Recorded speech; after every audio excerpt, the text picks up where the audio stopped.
So எல்லாருக்கும் வணக்கம். இன்னைக்கு இந்த ஆர்என்டி எனர்ஜி சிஸ்டம்ல இன்னைக்கு எனர்ஜிங்கிறது ஒரு நாட்டுக்கு பெரிய தேவை.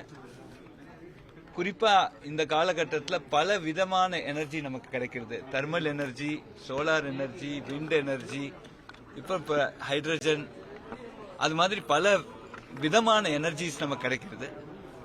குறிப்பா என்னன்னா, எந்த டைம் நமக்கு நிறைய கன்சம்ஷன் இருக்கோ அந்த டைம் ஜெனரேஷன் இருக்காது, எந்த டைம் நிறைய ஜெனரேஷன் இருக்கோ அந்த டைம் கன்சம்ஷன் இருக்காது.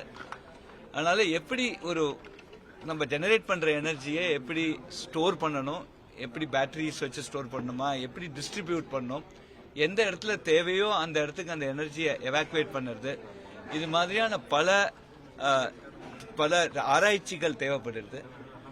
குறிப்பா எவ்ரி மந்த் ஏதோ ஒரு எனர்ஜி, ஒரு பேட்டரி டெக்னாலஜியோ, ஒரு எனர்ஜி சென்சிங்கோ, இது மாதிரி பல டெக்னாலஜிஸ் ஒரு மாதமும் ஒரு புது டெக்னாலஜி வந்துட்டு இருக்கு. குறிப்பா தமிழகத்தில் ஒரு பெரிய அட்வான்டேஜ் என்னன்னா, நமக்கு எல்லா எனர்ஜியும் எல்லா விதமான டெக்னாலஜியும் இங்க உபயோகப்படுத்துறதுக்காக ஒரு சாத்தியம் இருக்கு.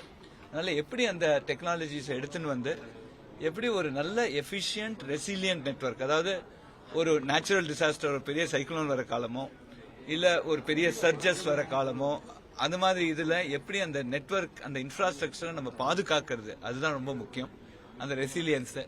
அதே மாதிரி நிறைய டேட்டா ஜெனரேட் பண்றோம். இந்த டேட்டா வச்சு எந்த இடத்துல எப்படி எனர்ஜியை நம்ம டிஸ்ட்ரிபியூட் பண்ணலாம், எப்படி ஸ்டோர் பண்ணலாம் அப்படிங்கிறது ஏஐ தொழில்நுட்பம் வச்சு இதை பண்ணுறது. இது ஒரு அனதர் ரிசர்ச்.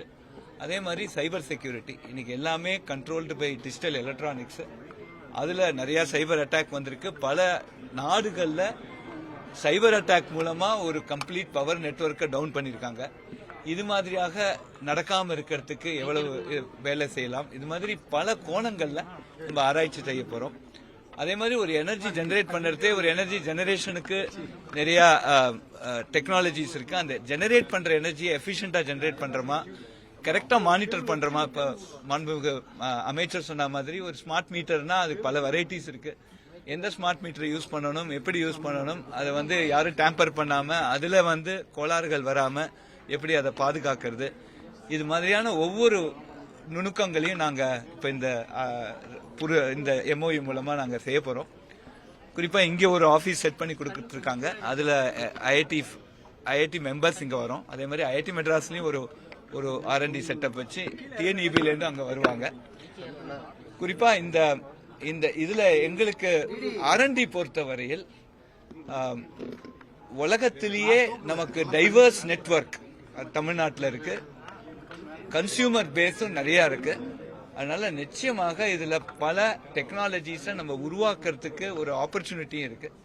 அதனால நிறைய ஸ்டார்ட் அப்ஸ் இதுல வரும், புது டெக்னாலஜிஸ் வரும். அவங்க ஒரு most resilient network, electric energy distribution network அப்படி தமிழ்நாடு பண்ணணும் அப்படிங்கிற ஒரு ஆசை, இந்த ஒரு end objective of this MoU.